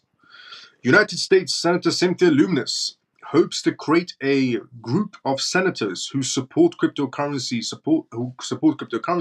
and supporters of crypto using language from the US President Donald Trump. Luminous posted on social media networking network on X. We are building a pro-crypto army in Congress. We are building a pro-crypto army in Congress. As I said, I did say part 2 is going to be very interesting inside the crypto space. Part 2, I made a tweet a very long time ago, and I explained what's going to happen in part 2 inside the crypto space in terms of a global space. The tweet, I retweeted it today with a message on top of it. But if you want to go into my X profile, you can see the tweet that I made a while ago. And it's the first tweet because I retweeted it. I made a point about it. But I did say a very long time ago that part 2 is going to be quite interesting.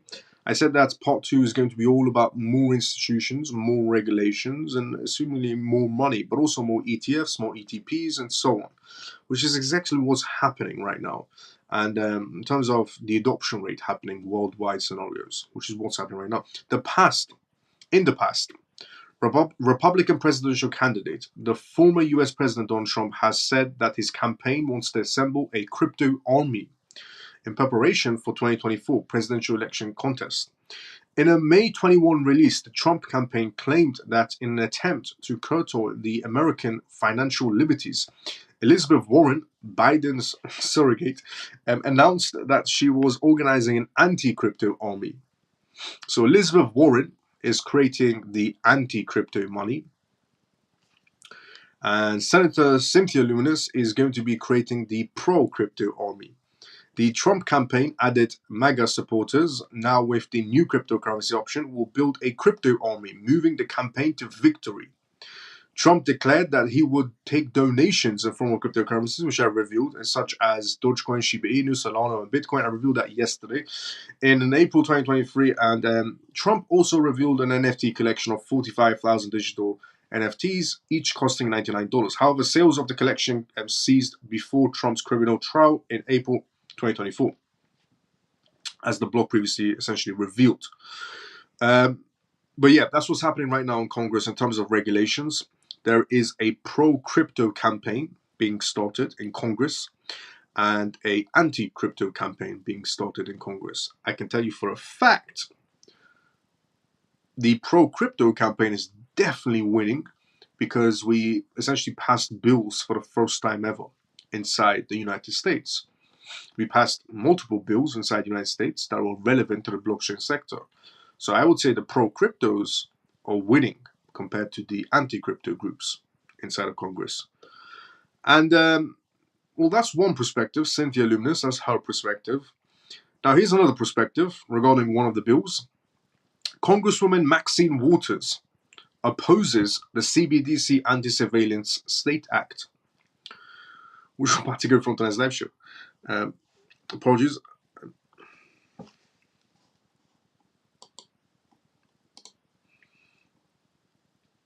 They just don't like what they're seeing. Yep, that's pretty much it. Apologies, I missed the part seeing everyone also said yes. I decided to join in. No problem, Dazzle. Will there be a mega coin? There could be. I mean, we do have Sleepy Joe hiring someone for a meme page. We also have the similar going on for Trump. Will there be a mega coin? We'll have to see. Congress is a big circus right now. Yes, it is. Honestly, it is.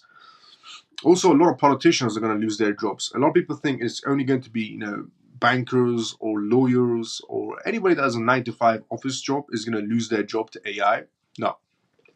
It's also going to be a lot of politicians. A lot of politicians are going to be losing their jobs to AI, which means, the country has a lot more money. Imagine all the politicians that are stealing from taxpayers just, become jobless. And AI does their job for them better. So in a recent House floor session, Congresswoman Maxine Waters passionately opposed the HR 5403, the CBDC Anti-Surveillance State Act. This proposed legislation aims to prohibit the issuance of a central bank digital currency, CBDC, and restrict the Federal Reserve from maintaining the bank reserve crucial for operating a payment systems and combat, essentially, the inflation situations. Now, Waters warned that this bill not only hampers US financial innovation, but it also endangers the country's economic supremacy on the global stage if they don't do CBDCs inside the United States. It's a big issue.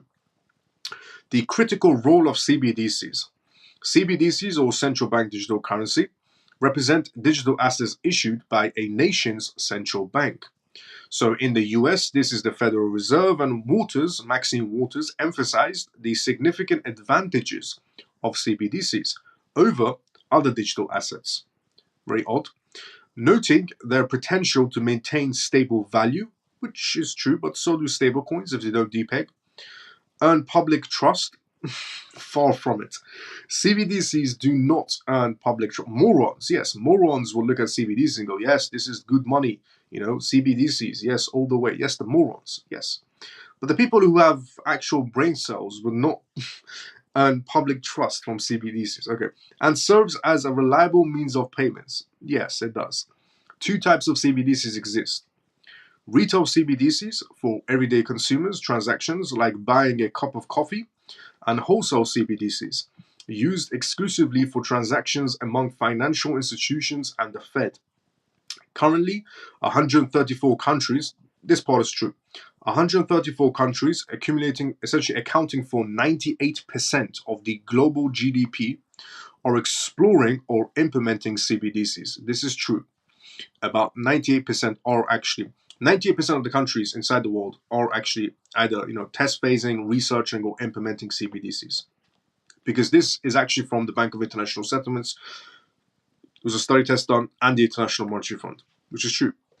So Maxine Waters compared the developments of the CBDCs to the space race, underscoring the urgency, as in whoever lands on the moon first. Nobody landed on the moon so far. Waters compared to the developments of CBDCs to the space race, underscoring the urgency for the US to catch up, particularly as China has already deployed its own CBDC to millions of users, which is true. Global implementations are falling behind.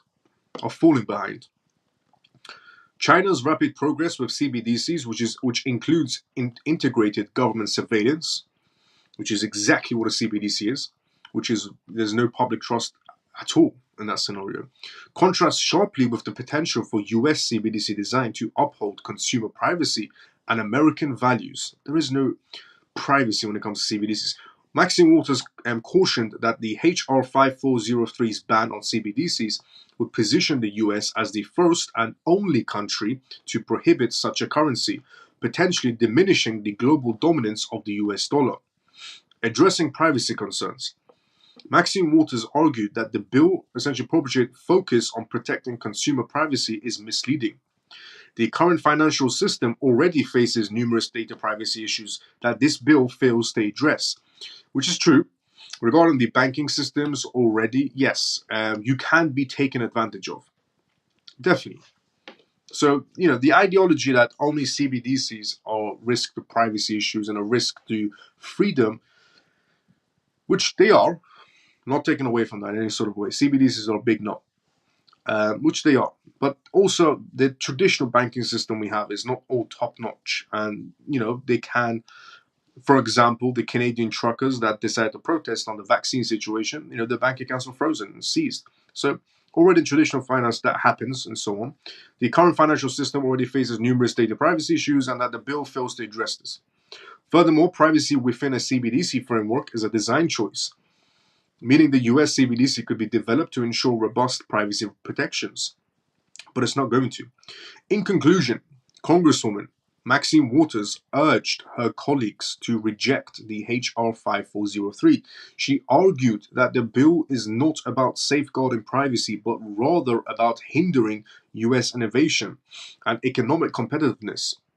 By opposing this legislation, Maxine Waters advocates for a future where the US remains at the forefront of financial technology and maintains its economic leadership globally. The vote on this bill, she insists, is crucial for the country's economic security and technological advancements. Look, they're not good. CBDCs is not good. And Maxine Waters is, not intelligent enough to realize what CBDCs are. She's being approached by someone to say these words. No politician is intelligent. Not taking anything away from Maxine Waters. In general, politicians are as thick as bats. I mean, they have no brain cells. All they see is dollar signs and a piece of paper. You just give a politician a piece of paper to read out and, you give them a donation. So you don't need to be really intelligent for that. She's definitely been, maybe the Fed is influencing her to say these things. But then the other politicians that are not in favor of CBDCs are also, because they're crooked. Any politician that's against CBDCs, they're crooked. The people should be against CBDCs, without a doubt. CBDCs are not good. But politicians against CBDCs, they're doing it so their own donations don't come up on, on their wages, because the CBDCs, they can't hide political donations. They're government workers. So that's why politicians hate CBDCs. They don't care about your privacy. I've said this multiple times. They do not care about your privacy. They care about their own privacy. And Maxine Waters has never been approached by someone to say these things, to bring CBDCs on. Now, moving forward, is America going to be completely never having a CBDC? No.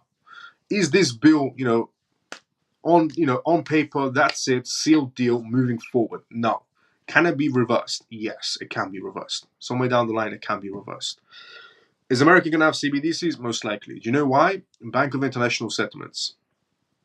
The Bank of International Settlements has more power than any politician sitting there with a vote. People give too much credit to politicians, and they give too much credit to presidents in terms of voting power. They're all nobodies. Presidents get replaced, Trump, and politicians also get replaced. I said this a while ago, and then after I said this, about 2 weeks after, somebody from Congress was essentially just kicked out, and the news title said, "It's never happened in history, somebody getting kicked out of Congress," and that's what type of scenario. But it does happen. It's because they're nobodies. All politicians are nobodies, presidents are nobodies, prime ministers are nobodies. It's somebody else pulling the strings, and it's always their sponsors that are pulling the strings. They're absolutely nobodies. So people give them too much power in terms of voting. Everything can be reversed. And the Bank of International Settlements holds a lot more weight than any congressman or congresswoman inside the United States. And the International Monetary Fund's opinion also holds more weight, and so does the World Economic Forum. These three groups hold more weight on terms of their opinions than any politician inside the United States, inside the UK, inside of Canada, Japan, you name it, any country, the Bank of International Settlements has more weight to what they say. So does the International Monetary Fund, and so does the World Economic Forum. The politicians and the prime ministers and the presidents, they're all nobodies. A piece of paper and a wage. That's all they are. 95 professional beggars. So they can say whatever they want. They can vote for whatever they want. If it's going to happen, it's going to happen. If it's not going to happen, it's not going to happen. It's just one big show. And due to the Bank of International Settlements forcing and pressuring countries to go into side of CBDCs. I give an example. Philippines. Philippines said there's no need for a CBDC. No need whatsoever. Then the Bank of International Settlements went to Philippines. 2 weeks after the Bank of International Settlements went to Philippines, the Bank of International Settlements put a statement out and said, everybody needs to go to CBDCs, there's no way around it. And then, they had that meeting with Philippines, a country that said no need for CBDCs. About 2 weeks after that, Philippines comes out and goes, yeah, we're testing CBDCs. Fast forward to a year, Philippines goes, yeah, we're pretty much ready to be launching their CBDC testings. They went from a no, we don't need CBDCs. Our president, our prime minister has voted no for CBDCs. Our politicians have said no for CBDCs. The Bank of International Settlements went for one trip to the Philippines. 2 weeks after, they're singing a different tune. There's no way around it. The Bank of International Settlements has said everybody needs to go into CBDCs. And when they say everybody, it doesn't matter if you're Senator Elizabeth Warren, it doesn't matter if you're Sleepy Joe, it doesn't matter if you're Trump, it doesn't matter if you're Maxine Waters, it doesn't matter if you're Patrick McHenry, you could be whoever you want. You can have any title you want in the government. You're a nobody. The Bank of International Settlements has more power and more weight, so does the International Monetary Fund, and so does the World Economic Forum. These three groups, you can't go against them. They say it goes. You don't listen, you get replaced. They've replaced presidents. Trump, what happened to him? Replaced. Politicians, replaced. People need to understand how it really works in this world. So don't give too much credit to these people. They can say one thing and the next thing, they're out the door. And as Philippines is not the only country the Bank of International Settlements did this to. There was a time that Vietnam didn't want to go into CBDCs either. Bank of International Settlements also took a vacation to Vietnam 2 weeks, actually not 2 weeks, about a month later. Vietnam comes out, they have a whole crypto regulation board, they're coming out with CBDCs, they're launching exchanges. They went from a country of not caring to 0 to 100. About a month later, after the Bank of International Settlements took a vacation there, of a little meeting speech. There's no way around it. So they can toot their horns as much as they want. But at the end of the day, everybody will be on CBDCs in terms of wallets. Everybody will have CBDC wallets. Everybody will have social credit systems and so on. The whole A to Z. Everybody will have it. These people have no voices. They have temporary voices. And temporary voices don't last because nothing temporarily does. So, but hey, this is good water as well if anyone wants to buy it. If you're thinking, yeah.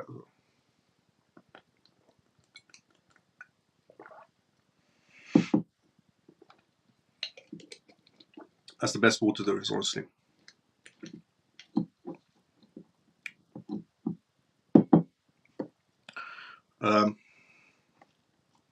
Yes, they'll have nothing. Can't stop this. Facts. Yes, it's true. Nothing will prevent this from happening. This is what they want. This is what they meant to say. Yeah, honestly.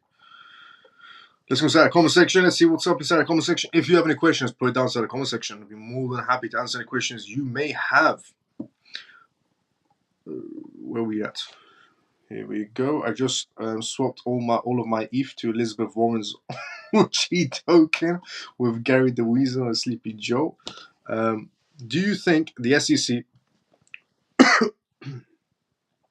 Sorry about that. Do you think the SEC will settle now that Gary is doing a 180? Yes. I think the Ripple case, the Coinbase case, and the Kraken case, and the Uniswap case is going to go away now. Slowly, these cases are just going to go away because there's too much pressure on Gary. There's too much pressure on the SEC now. Way too much pressure to get the ball rolling. Fact Miles, Scorpius, hot or algo? Hot or algo? Algo obviously has that bigger edge, but hot is still a good project. Yes, it's true. Nothing will prevent them happening to what this is. Honestly, facts. Absolutely facts. And we have reached the ending of tonight's live show. So, on tonight's live show, we talked about Do Kwon, Terraform's Labs, and essentially, him going, the SEC flying over to Montenegro to close this whole Lunar Sea situation. That's just how much of a push right now the SEC is getting to wrap things up. They're flying over to Montenegro to wrap this case up with Lunar Sea. Whenever you've ever seen the SEC fly over to any country to wrap up a case, especially a crypto case. They never did this before, but after this, the SEC getting pushed, now they're flying over to different countries for crypto cases. The next news we talked about tonight's live show was regarding Uniswap and the SEC case, and then we talked about essentially Congresswoman Maxine Waters and her opinions about CBDCs. And then we talked about Senator Luminous talking about creating this pro-crypto group inside of Congress, which the only reason she's creating a pro-crypto group inside of Congress is because of crypto funding. And what I mean by that is Coinbase, Ripple, and a few other companies came together and created a crypto fund of $76 million or $78 million is inside this fund. And any politician that becomes pro-crypto gets a piece of the action of this crypto fund. $78 million to $76 million. So that's why you're saying these politicians, yes, we love crypto, we love blockchain. They don't even know what blockchain is. But, you want to get something done, donations work. President Joe Biden, we talked about him as well, launching a meme page. We also talked about Coinbase regarding resuming the XRP sales. We talked about, this is a big move as well. We talked about Solana, actually we didn't talk about this, we'll leave this for tomorrow. We talked about the SEC approval of the ETFs. We talked about the Japanese e-commerce giant as well. How they're launching Ethereum, essentially. There's a Japanese e-commerce giant, they're launching Ethereum, which is massive news. We talked about Grayscale's SEC approval regarding the 2 new funds that's happening with Grayscale. We talked about Hong Kong considering staking Ethereum as well, which is massive news on that basis. We talked about Hong Kong's banks urging to develop a workforce for AI technology. We talked about the US Supreme Court rules against Coinbase in terms of a Dogecoin scenario. Actually, before we go, there is 2 pieces of news that I didn't read out. And I'll read them out now. Before anybody goes, there's 2 pieces of news that I haven't read out, and I'll read them out now. So one of them was the Coinbase scenario. So Coinbase resumes XRP trading. Coinbase resumes XRP. There's 2 pieces of news that I forgot to read out, which I'll read out now. Coinbase resumes XRP trading in New York amidst the Ripple clash with SEC. US-based cryptocurrency exchange Coinbase has made a significant move by reopening XRP trading for New York users despite the ongoing legal dispute between the decentralized platform Ripple and the United States SEC. This decision essentially marks a bold step for Coinbase, which had previously suspended XRP tradings. In terms of, and following the SEC's lawsuit against Ripple, the development comes as the legal battle approaches a crucial stage, with the court expected to deliver its judgment soon. Ultimately, Coinbase's decision to resume XRP trading in New York demonstrates a notable shift in its stance towards cryptocurrencies amidst the Ripple's legal battle with the SEC. As the trial nears its conclusion, the crypto industry is eagerly waiting for Judge Lannis Torres' ruling, which will determine the outcome and potential financial impact on Ripple as the final decision. And its ramifications will have far-reaching consequences not only for Ripple, but for the broader cryptocurrency market inside the United States.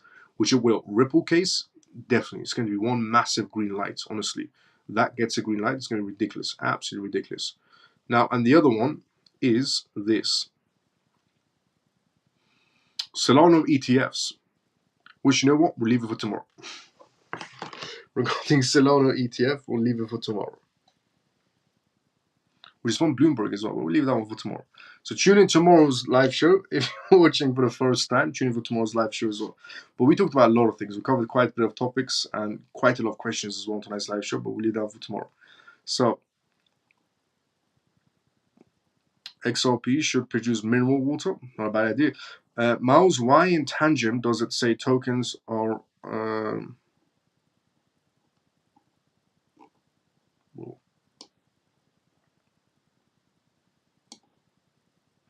Why in Tangent does it say tokens are unreachable? Does that mean the network is down for the token? Possibility, or they do maintenance on the network is what's going on. They probably do maintenance on the network. Would you leave a few hundred on an exchange or not a penny? Not a penny. The chances is growing that the case will end this summer, in my opinion, which is a good opinion, I'll be honest with you. Definitely. Why does it keep on jumping? Here we go.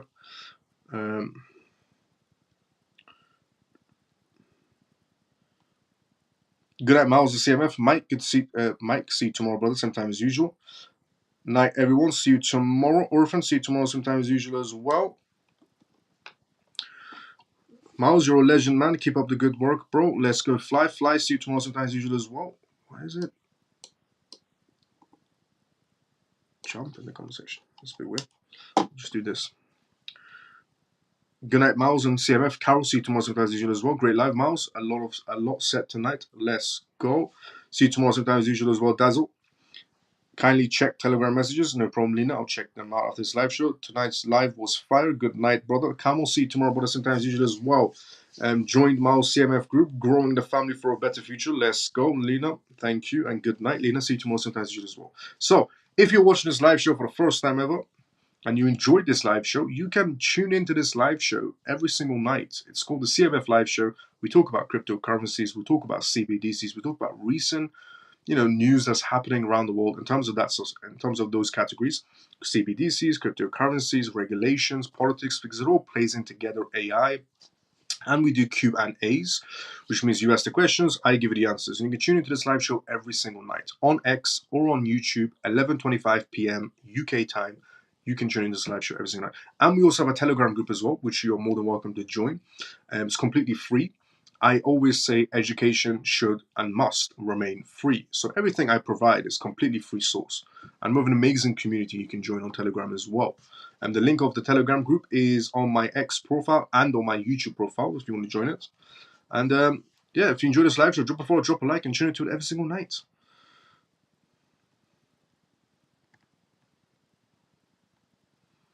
Sorry, Mal. Here we go. There we go. Great live, like always. Let's go, JR. JR, see you tomorrow sometimes as usual.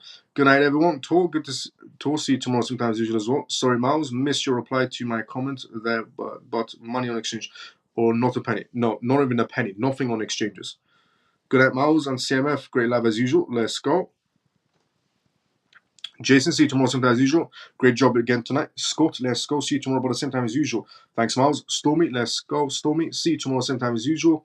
Night, everyone. Thanks, Miles. Love your work. Let's go. Shelly, see you tomorrow same time as usual. Freedom Faber, good to see Freedom Faber. Good night, Miles. CMF. See you tomorrow same time as usual as well. Waiting on XDC, XMN, ACH, and XRP to put me in a better financial situation. Let's go, Scott. It will happen. Don't forget to hit the like button, everyone. Let's go. Facts. If you want to, please hit the like button as well. Happy Pisces. See you tomorrow, sometimes usual as well. My mentor and the GOAT. Let's go, Scott. Scott, see you tomorrow, sometimes usual. Thank you, Miles. Good night, CMF. Pierce, see you tomorrow, brother. Same time as usual. I will see everybody tomorrow, same timing as usual. Everybody have a great day or good night, depending on where you are around the world. CMF, see you tomorrow, same time as usual. Everybody have a great day or a good night, depending on where you are around the world.